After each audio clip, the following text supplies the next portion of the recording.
નમસ્કાર મિત્રો, નવી વિદ્યાલયમાં આપ સૌનું સ્વાગત છે। ધોરણ 11 વિષય એકાઉન્ટ, જેમાં ચેપ્ટર પેટા લોન તેનો દાખલા નંબર 13 આપણે જોઈશું। આજે ચોપડીની અંદર રકમ જોઈશું આપણે પેજ નંબર 155 પર રકમ જોઈ લઈએ। નીચેના વ્યવહારો પરથી સુરેન્દ્રનગરના શ્રી સાજન ટ્રેડર્સના ચોપડે વિવિધ પેટા નોંધો ખર્ચની રકમ સહિત તૈયાર કરો। એટલે કે મિત્રો આપણે અહીંયા ખર્ચના ખાનાવાળી પેટા નોંધ તૈયાર કરવાની છે। કુલ 12% વસેક દરના આધારે પેટા નોંધ તૈયાર કરો। નીચેના વ્યવહારોની રકમમાં વસેકનો સમાવેશ થયેલ નથી અને લાગુ પડતા વસેકની રકમ ઉમેરીને પેટા નોંધ તૈયાર કરો। એટલે શું કહેવા માંગે છે?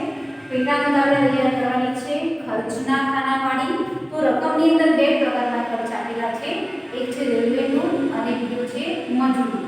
અને એ સિવાય વસેકની જે છે એ ગણતરી પણ આપણે આ પેટાની અંદર કરવાની છે। તો આપણને સૌને ખબર છે કે વસેક બે પ્રકારના છે, એક છે આંતરરાજ્ય પૂર્તિ અને અંતરરાજ્ય પૂર્તિ। તો આંતરરાજ્ય પૂર્તિ વ્યવહાર હોય તો બે જીએસટી આવે, એક તો છે કેન્દ્રીય વસેક અને કે રાજ્ય વસેક। કેન્દ્રીય વસેકને આપણે સીજીએસટી કહીશું અને રાજ્ય વસેકને આપણે એસજીએસટી કહીશું। અને જો રાજ્યની બહારનો વ્યવહાર હોય તો એને આંતરરાજ્ય પૂર્તિ વ્યવહાર કહેવાય।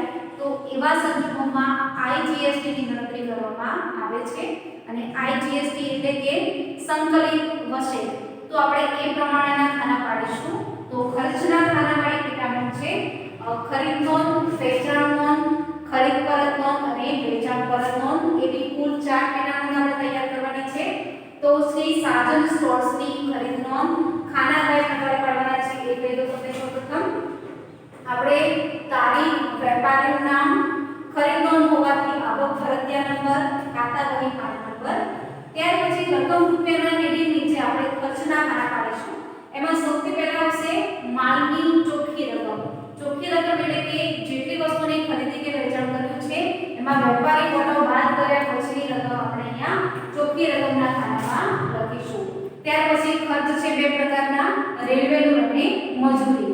તો માલની ચોખ્ખી રકમ, રેલવેનું અને મજૂરી, આ પ્રકારના ખાના પાડીશું આપણે। ત્યાર પછી જીએસટી એટલે કે વસેકની પણ ગણતરી આપણે કરવાની છે।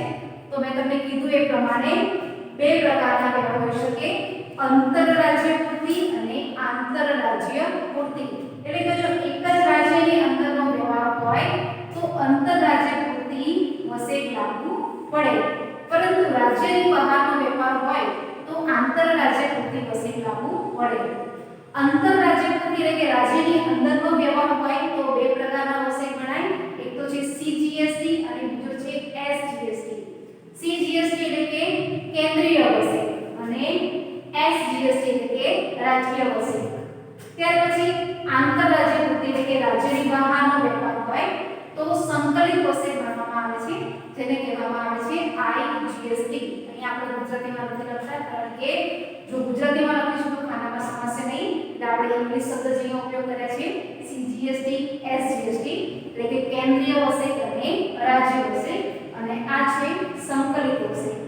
અને ત્યાર પછી આપણે કુલ રકમ રૂપિયાનું ખાનું પાડવાનું છે, જેમાં માલની ચોખ્ખી રકમ, થયેલ ખર્ચ અને વસેકની રકમ, આ બધાનો સરવાળો કરી અને છેલ્લા ખાનામાં આપણે રકમ લખવાની છે।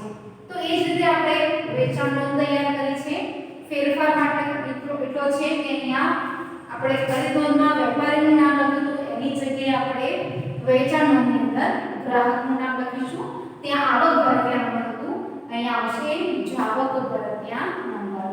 બાકીના ખાના એ પ્રમાણે છે માલની ચોખ્ખી રકમ, રેલવેનું મજૂરી, અને ત્યાર પછી આંતરરાજ્ય પૂર્તિ વ્યવહાર માટે સીજીએસટી અને એસજીએસટી, અને આંતરરાજ્ય પૂર્તિ વ્યવહાર કરતો આઈજીએસટી। ત્યાર પછી બીજી બે પેટાનો છે ખરીદ પરત નોંધ અને વેચાણ પરત નોંધ। ખરીદ પરત નોંધમાં શું ફેરફાર છે ખાનાની અંદર? તો ફેરફાર માત્ર એટલો છે કે અહીંયા આવક ભરતિયા નંબરની જગ્યાએ આપણે લખીશું ઉધાર ચિઠ્ઠી નંબર, અને વેચાણ પરત નોંધની અંદર આવશે જમા ચિઠ્ઠી નંબર। બાકીના ખાના એક સરખા જ રહેશે। તો આપણે દાખલાની શરૂઆત કરીશું। જોઈશું રકમ, એમાં 2019 1 ઓગસ્ટ ₹20,000 નો માલ વિરમગામ સ્ટોર્સ પાસેથી ₹10 વેપારી વટાવે ખરીદ્યો। રેલવેનું 1000 રૂપિયા અને ભરતિયા નંબર 171. તો મિત્રો અહીંયા ખરીદી કરી છે અને ઉધાર ખરીદી છે કારણ કે સ્ટોર્સનું નામ આપેલું છે. તો ખરીદી હોવાથી આપણે ખરીદ નોંધમાં લખીશું. તો ખરીદ નોંધમાં લખીશું 2015 1 ઓગસ્ટ વિરમગામ સ્ટોર્સ ખાતે ભરતિયા નંબર 171. કેટલી રકમનો માલ ખરીદ્યો છે? તો 20000 નો માલ ખરીદ્યો છે, પરંતુ 10% વેપારી વટાવ બાદ કરીશું. તો 20000 માઈનસ 10% કરીશું તો આપણને મળશે 18000 રૂપિયા. ત્યાર પછી રેલવે લોન 1000 રૂપિયા છે. તો રેલવે લોનના ખાનામાં લખીશું 1000 રૂપિયા. મજૂરીનો ખર્ચ આપણને આપેલો નથી. તો હવે આપણે વસેટની ગણતરી કરવાની છે. હવે અહીંયા રાજ્યનો ઉલ્લેખ નથી, એનો મતલબ કે આંતરરાજ્ય વ્યવહાર છે. તો એવા સંજોગોમાં આપણે બે વસેટ ગણીશું, CGST અને SGST. હવે કેટલા દરે ગણવાનો છે? આપણને ઉપાડવા છે કે કુલ 12% ના દરે વસેટ ગણવાનો છે. એટલે કે કુલ 12% હોય તો રાજ્ય વસેટ અને કેન્દ્રીય વસેટ બંને 6% આવશે. બરાબર? તો રાજ્ય વસેટ અને કેન્દ્રીય વસેટની ટકાવારી 6% રહેશે અને સંકલિત વસેટ આવશે 12%. તો હવે આપણે વસેટની ગણતરી કરવાની છે. તો એના માટે કઈ રીતે કરાય? તો 18000 એની અંદર જે કઈ ખર્ચ થયો છે ખર્ચ ઉમેરી એટલે કે 18000 + 1000 એટલે કે 19000 થશે અને 19000 ના 6% કરીશું તો આપણને કેન્દ્રીય વસેટ મળશે અને એ જ 19000 ના 6% એટલે કે રાજ્ય વસેટ. બરાબર છે? અને ત્યાર પછી આ બધી જ રકમોનો સરવાળો કરીશું તો આપણને મળશે 21280. એ વિરમગામ સ્ટોર્સ પાસેથી આપણે ખરીદી હતી તેના એ આપણને મળી વસેટ સહિતની રકમ. તો મિત્રો આપણો પહેલો પેપર અહીંયા પૂરો થાય છે. જોઈશું આપણે તારીખ 5 રૂપિયા 30000 નો માલ વારાણસી એટલે કે યુપી, કૌંસમાં આપણને રાજ્યનું નામ આપેલું છે એટલે આપણને તરત જ ખ્યાલ આવે કે આ આંતરરાજ્ય પૂરતી વ્યવહાર છે. તો યુપીના મનીષા પાસેથી માલ ખરીદ્યો છે. હવે ખરીદ્યો છે, નામ પણ આપેલું છે કે મનીષા પાસેથી, તો પછી વ્યવહારની નોંધ ક્યાં થશે? ખરીદ નોંધમાં થશે. રેલવેનું આપેલું છે 1200 રૂપિયા, મજૂરી 400 રૂપિયા અને ભરતિયા નંબર 204. તો ખરીદ નોંધમાં નોંધ થશે તો લખીશું આપણે ખરીદ નોંધની અંદર તારીખ 5 મનીષા ખાતે ભરતિયા નંબર 204. હવે કેટલાનો માલ ખરીદ્યો છે? તો 30000 નો માલ. વેપારી વટાવ આપેલો નથી માટે પૂરેપૂરી રકમ આપણે લખીશું અહીંયા 30000 રૂપિયા. આપણને રેલવેનું અને મજૂરી આપી છે. રેલવેનું છે 1200 રૂપિયા અને મજૂરીના 400 રૂપિયા. હવે મિત્રો આની અંદર આપણને રાજ્યનું નામ આપેલું છે એટલે આપણને ખ્યાલ આવે કે આંતરરાજ્ય પૂરતી વ્યવહાર છે. તો એવા સંજોગોમાં IGST ગણવાનું રહેશે આપણે એટલે કે સંકલિત વસેટ. તો કઈ રકમ પર ગણવાનો? તો માલની ચોખ્ખી રકમ અને એની અંદર જે કઈ ખર્ચ થયો છે એનો સરવાળો કર્યા પછીની જે રકમ આવે એની ઉપર એટલે કે 30000 + 1200 + 400 જે રકમ થાય એના ગુણ્યા 12%. કારણ કે સંકલિત વસેટ કેટલો છે? 12%. તો આ ત્રણેયનો સરવાળો કર્યા પછી જે રકમ થશે એના 12% કરશો તો તમને મળશે 3792 અને ત્યાર પછી આ બધી જ રકમનો સરવાળો કરી કુલ રકમ થશે 35392. બરાબર છે? તો આ રીતે આપણે ગણતરી કરવાની છે. તો આપણા બે વ્યવહાર પૂરા થયા. આગળ જોઈએ તારીખ 11 નો વ્યવહાર. રૂપિયા 15000 નો માલ દત્તુ કોર્પોરેશનને 10% વેપારી વટાવે વેચ્યો. જો નામ આપેલું છે દત્તુ કોર્પોરેશન એટલે કે ઉધાર વ્યવહાર છે અને ઉધાર વ્યવહાર હોવાથી એની નોંધ થશે. માલ વેચ્યો છે તો આપણે વેચાણ નોંધમાં લખીશું. આ છે આપણે વેચાણ નોંધ તારીખ 11 દત્તુ કોર્પોરેશન ખાતે. બિલ નંબર આપણને આપ્યો છે 231. હવે માલ કેટલાનો ખરીદ્યો છે? તો 15000 નો. એમાંથી 10% વેપારી વટાવ આપણે વાત કરીશું તો 15000 - 10% તો આવશે માલની ચોખ્ખી રકમ 13500. ત્યાર પછી એમાં લખ્યું છે મજૂરીના 600 અને રેલવેના 900 રૂપિયા. તો રેલવેનું 900 અને મજૂરીના 600. હવે આ આંતરરાજ્ય પૂરતી વ્યવહાર છે કારણ કે રાજ્યનો ક્યાંય ઉલ્લેખ નથી. તો હવે આપણે GST ની ગણતરી કરીશું. તો આંતરરાજ્ય પૂરતી ગણતરી વ્યવહાર હોવાથી સીજીએસટી અને આઈજીએસટી લેવો પડશે જે 6% લેખે થશે. તો ગણતરી કઈ રીતે કરવાની છે? માલની ચોખ્ખી રકમ અને એની અંદર ખર્ચની રકમ ઉમેર્યા પછી જે રકમ થશે એના 6% કરીશું આપણે. તો 13,500 900 અને 600 જે રકમ આવે એના 6% એટલે કે મળશે આપણને કેન્દ્રીય આવશે અને ફરી 6% તો એ આવશે એમાં રાજ્યો હશે. બરાબર, રાજ્ય અને કેન્દ્રીય વસેની રકમ બંને કેવી આવશે? સરખી આવશે. તો હવે કરીશું આપણે સરવાળો. તો દત્તુ કોર્પોરેશને કેટલા રૂપિયાનું વેચાણ કર્યું એ આપણને મળી જાય. તો 13,500 900 600 900 અને ફરી 900 પ્લસ કરીશું તો આવશે 16,800 રૂપિયા. તો મિત્રો આપણો તારીખ 11 નો પણ વ્યવહાર અહીંયા પૂર્ણ થયો. હવે જોઈશું આપણે તારીખ 16. મનીષા પાસેથી ખરીદેલો બધો જ માલ મૂળ કિંમત પર 20% નફો ચડાવીને મુંબઈ એટલે કે મહારાષ્ટ્રના આલિયાને વેચ્યો. જો આપણે મનીષા પાસેથી જે માલ ખરીદ્યો હતો ને એ માલ આપણે આલિયાને વેચ્યો છે. તો મનીષા પાસેથી આપણે ક્યારે ખરીદ્યો માલ? 5 તારીખે આપણે મનીષા પાસેથી માલ ખરીદ્યો હતો. એ બધો જ માલ આપણે કોને વેચીએ છીએ? આલિયાને વેચીએ છીએ. પણ કઈ રીતે? તો 20% નફો ચડાવીને વેચીએ છીએ. તો મનીષા પાસેથી જે કઈ માલ ખરીદ્યો છે એની પર 20% નફો ચડાવીશું અને પછી આપણે આલિયાને વેચીશું. માટે વેચાણ નોંધની અંદર લખીશું આપણે 16 તારીખ આલિયા ખાતે બિલ નંબર એટલે કે જાવક પ્રત્યા નંબર આપણને આપ્યો છે 232 રૂપિયા. હવે જો મનીષા પાસેથી આપણે જ્યારે માલ ખરીદ્યો હતો ત્યારે એની કિંમત હતી 30,000 રૂપિયા. એની અંદર 20% આપણે નફો મેળવીશું તો 30,000 વત્તા 20% ની નિશાની દબાવશો એટલે તમને મળશે 36,000 રૂપિયા. એટલે 30,000 માં તમે 20% નફો પ્લસ કર્યો તો તમે 36,000 માં આલિયાને માલ વેચ્યો કહેવાય. બરાબર છે? ત્યાર પછી રેલવેનું અને મજૂરીની રકમ આપી છે. રેલવેનું 1200 રૂપિયા અને મજૂરીના 300 રૂપિયા. હવે આપણે જીએસટી ની ગણતરી કરવાની છે. તો આ વ્યવહાર કેવો છે? મહારાષ્ટ્રની આલિયા ક્યાંથી છે? તો મુંબઈ અને મુંબઈ મહારાષ્ટ્રમાં છે. એટલે કે આંતરરાજ્ય ભૌતિક વ્યવહાર છે. તો શું કરવાનું? એના માટે આપણે આઈજીએસટી ગણવો પડશે અને આઈજીએસટી ની ટકાવારી કેટલી છે? 12%. તો આપણે આઈજીએસટી ગણીશું. એના માટે રકમનો સરવાળો કરી 36,000 + 1200 + 300 જે રકમ આવશે એના કરવાના છે 12%. તો તમને મળશે 4500. તો કુલ કેટલી રકમ થશે વેચાણની એ આપણે શોધવી હોય તો આ બધાનો સરવાળો કરીશું. 36,000 + 1200 + 300 + 4500 થશે 42,000. એટલે કે આલિયાને કુલ 42,000 નો માલ વેચ્યો છે ખર્ચ સહિત. બરાબર છે? તો આપણો 16 તારીખનો વ્યવહાર પણ અહીંયા પૂર્ણ થયો. હવે જોઈશું આપણે તારીખ 18. આલિયાએ 50% માલ પરત કર્યો. હવે આપણે આલિયાને માલ વેચ્યો એ માલ એને આપણને પરત કર્યો છે. તો વેચેલો માલ પાછો આવે તો એને શું કહેવાય? વેચાણ પરત. અને માટે આપણે એની વેચાણ પરત નોંધ કરીશું.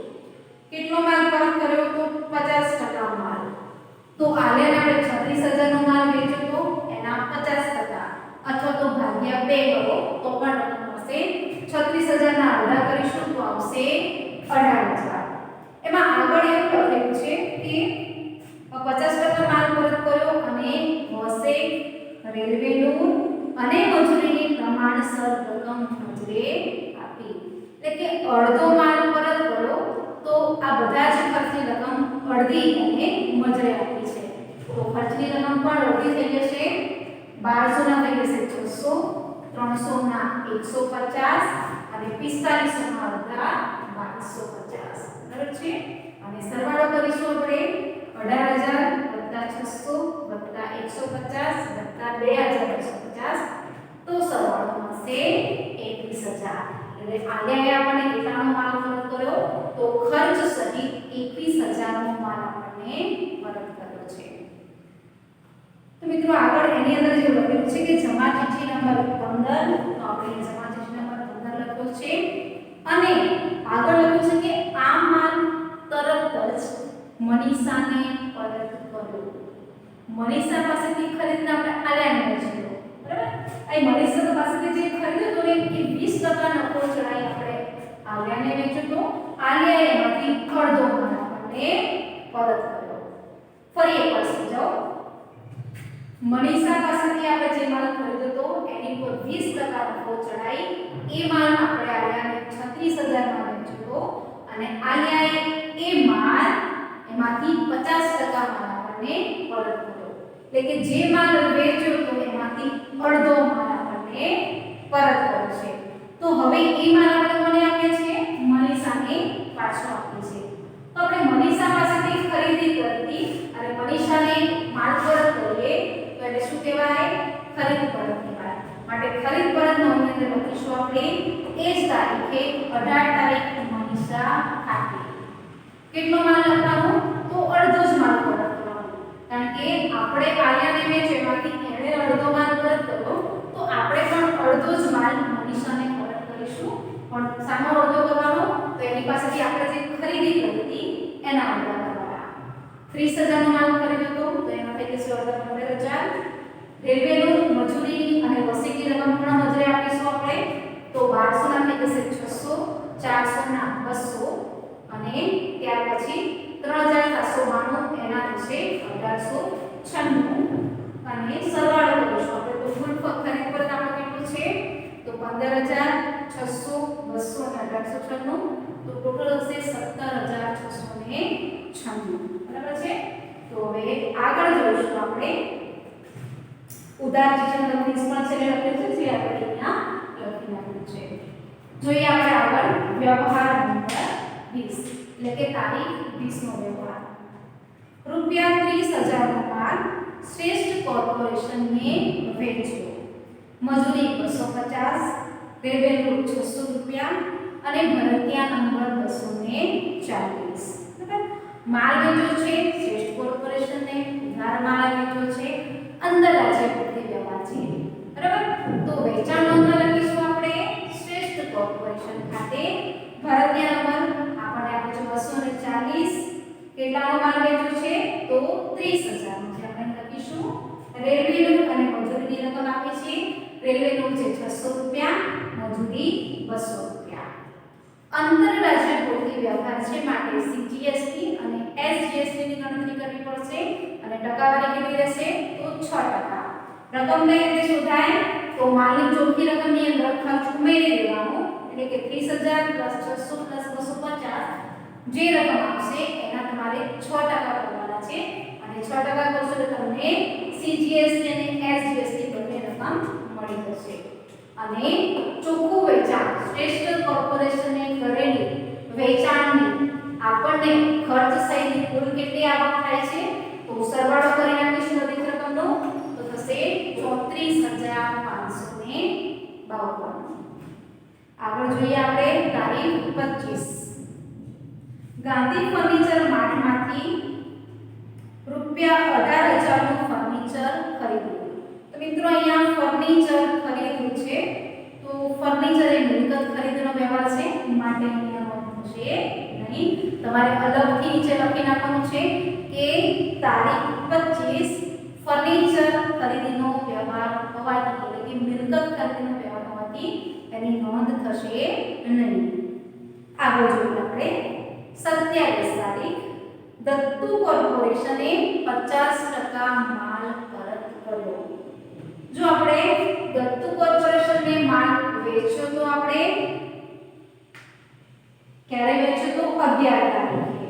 11 તારીખે આપણે 15000 નો માલ 10% વેપારી વટાવે દત્તુ કોર્પોરેશનને વેચ્યો તો મજૂરી 600 રૂપિયા હતી અને રેલવેનું 900 રૂપિયા એમ કુલ આપણે 15000 માઈનસ 10% વેપારી એટલે 13500 રેલવેનું 900 અને મજૂરીના 600 આ પ્રકારનો આપણે માલ વેચ્યો હતો.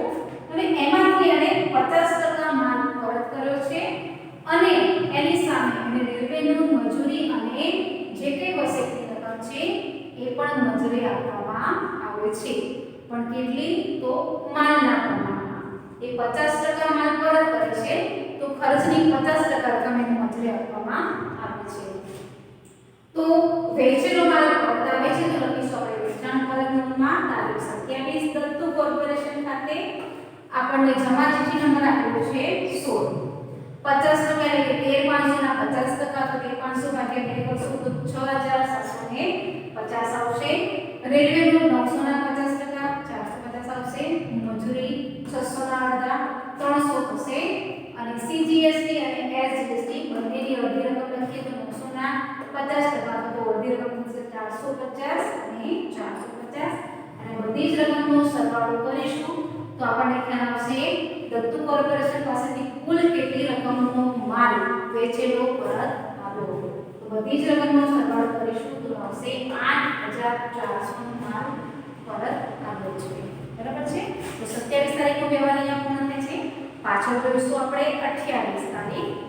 રાજુ પાસેથી રૂપિયા 10,000 નું માલ રોકડેથી ખરીદ્યો. તો મિત્રો અહીંયા રોકડેથી માલ ખરીદ્યો છે અને રોકડ વ્યવહારની આપણે અહીંયા નોંધ કરતા નથી. માટે તમે નોંધ કરીને નીચે લખજો કે રોકડ વ્યવહાર હોવાથી એની નોંધ રોકડ બિલમાં થશે. અને છેલ્લો 30 તારીખનો વ્યવહાર. કનુને રૂપિયા 15,000 નો માલ 5% રોકડ વટાવે વેચ્યો. તો આ પણ રોકડ વ્યવહાર છે 30 તારીખનો વ્યવહાર અને રોકડ વ્યવહાર હોવાથી એની નોંધ રોકડ બિલમાં થશે. મિત્રો બધા જ વ્યવહાર આપણા પૂર્ણ થયા છે. આપણી વિગતો તૈયાર થઈ ગઈ છે. આપણે માત્ર સરવાળો કરવાનો છે. સરવાળો કરવા માટે જો આપણે ખરીદનો સરવાળો કરીશું તો જે મળશે ને તે આપણે કુલ ઉધાર ખરીદી આપણે પણ સરવાળો કરવાનો છે દરેક રકમનો આ રીતે. અને જો તમે આ રીતે રકમનો સરવાળો કરશો તો આ સરવાળો અને આ સરવાળો બંને સરખા થશે. બરાબર છે. તો આપણી ખરીદ નોંધ દ્વારા આપણે કુલ ઉધાર ખરીદી જાણી શકીએ છીએ. ખરીદ પરત નોંધ દ્વારા કુલ ઉધાર ખરીદ પરત જાણી શકીએ છીએ. ખરીદ પરતનો માત્ર એક જ વ્યવહાર છે એટલે આપણું કુલ ખરીદ પરત છે 17,696. કુલ ઉધાર ખરીદી છે 56,672. ત્યાર પછી ઉધાર વેચાણ જોઈએ તો કુલ ઉધાર વેચાણ છે આપણું 93,352. આ રીતે સરવાળો કરીશું અથવા તો આ રીતે આપણે જે સરવાળા કર્યા છે એ દરેક સરવાળાનો આડો સરવાળો કરીશું તો પણ 93,352 જોઈએ. બંને બાજુ સરવાળો સરખો થાય તો તમારો જવાબ સાચો છે એવું કહી શકાય. ત્યાર પછી વેચેલો માલ પરત એટલે કે આપણું કુલ ઉધાર વેચાણ પરત કેટલું છે તો જેમાં આપણે ઉભા સરવાળા કર્યા છે અને આડો સરવાળો કરીએ તો આવે છે 29,400. તો મિત્રો આવો દાખલો પરીક્ષાની અંદર પૂછાઈ શકે છે. તો આપણો ચેપ્ટર 6 નો દાખલા નંબર 13 એટલે કે ખર્ચના ખાનાવાળી પિરામિડનો દાખલો અહીંયા પૂર્ણ થાય છે.